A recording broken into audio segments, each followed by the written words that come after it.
সুতরাং ওদের কোনো সার্টিফিকেট, ওদের কোনো বহিরাগতদের কোনো সার্টিফিকেট, যাদের নিজেদেরই পায়ের তলায় মাটি নেই, এবার বিরোধী দলের স্ট্যাটাসও পাবে না, তাদের কথায় নিশ্চিতভাবে আমরা কোনো জবাব দেবো। এবার শুভেন্দু অধিকারী কি বলবে?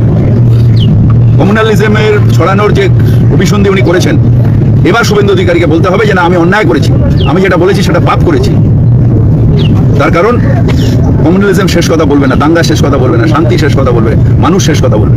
এগুলো নিজেরা তৈরি করে, প্রমাণ নিজেরা তৈরি করে, এইসব মূর্তি ভাঙা এইগুলো নিজেরা তৈরি করে, আর নিজেরা তারপরে কমিউনাল টেনশন করে।